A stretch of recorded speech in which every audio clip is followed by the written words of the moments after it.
Hello guys! Day 2 of our Boracay trip. So ngayon, papunta kami sa aming island hopping tour. So, it's just 5 minutes walk from our hotel. So this is at the backside. It's called Bolabog Beach. So lahat ng mag-island hopping, dito lahat magkikita-kita. So kung joiners or as a group kayo, you can be a group of 20, 30, or 40 people sa isang boat. So sa amin, nasa 25 lang kami.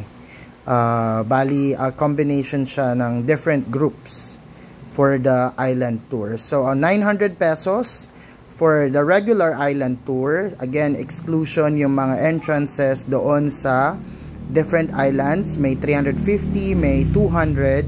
And then for our group, we actually have decided to add yung helmet diving. So 900.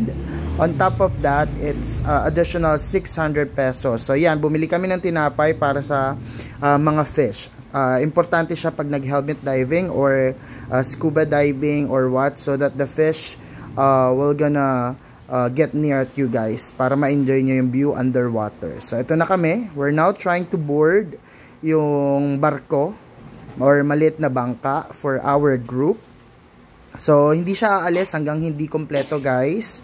So depende kung kanino kayo nakipagkontrata, no? So there's a lot of people who will offer you for island hopping activity. So you can haggle for the price. Make sure to check yung mga offers muna nila bago kayo mag-go, so you could get the best price for island hopping. Anyways, kasama na po pala yung aming lunch for the island hopping. May mga island hopping na hindi included yung lunch buffet, so make sure iklaruhin po natin. It would take 5 hours for this trip, so 9 up until 2 in the afternoon. So 5 hours po yun, nakakagutom yung activity. So importante na meron kayong baon kung wala kayong buffet lunch. But for our group, we decided to have an island hopping na kasama ng buffet lunch, at sulit na sulit talaga siya, guys. Later you're gonna see kung ano yung mga pagkain na kasama doon sa aming buffet lunch, which we actually have enjoyed kasi meron doong hipon, merong pansit, merong barbecue. So you could actually go back, pwede ka pa pabalik-balik kung hindi ka pa busog, 'di ba, sa isang round. So kung ikaw yung tipong taong malakas kumain, sulit na sulit talaga sa yung buffet, because kung kakain ka sa restaurant at mag-isa ka lang, it would take or it would cost you 500 pesos per head. So ito yung first island, Iligan Beach. So dito nagpa-braid kami. We decided to have our hair braided. 40 minutes lang yung binigay na time. So yung mga kasama namin nag-crystal kayak, while us nagpa-braid kami. So supposedly magki-crystal kayak din kami dito sa part na to, pero wala nang time since we need to move to another island.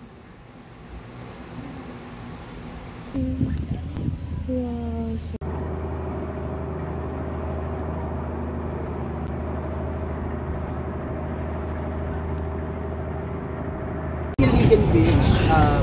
Next stop is Crystal. Ano to? Crystal Water. Crystal Cove Island. Kaso dito, maharlik ka.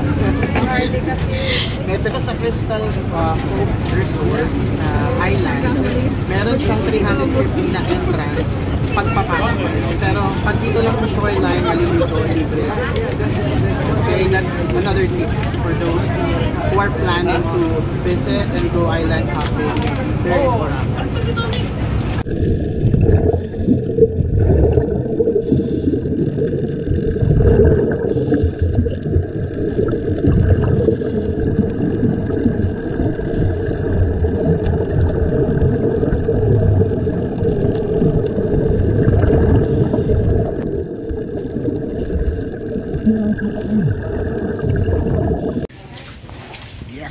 Yes, lunch time. So for the lunch, guys, included na din sa 900 pesos island hopping, yung pinaka standard nila, yung lunch buffet. Yes, we're gonna eat buffet lunch. So looking forward kung ano ba yung mga putahe or dishes na kasama. Ang ganda ng putahe, be. Okay, so ito na nga yung most exciting part ng aming island hopping, yung lunch buffet na kasama doon sa 900. So, the menu, yung hipon, pansit, pritong daing na bangus, merong adobo at barbecue, may chop suey pa.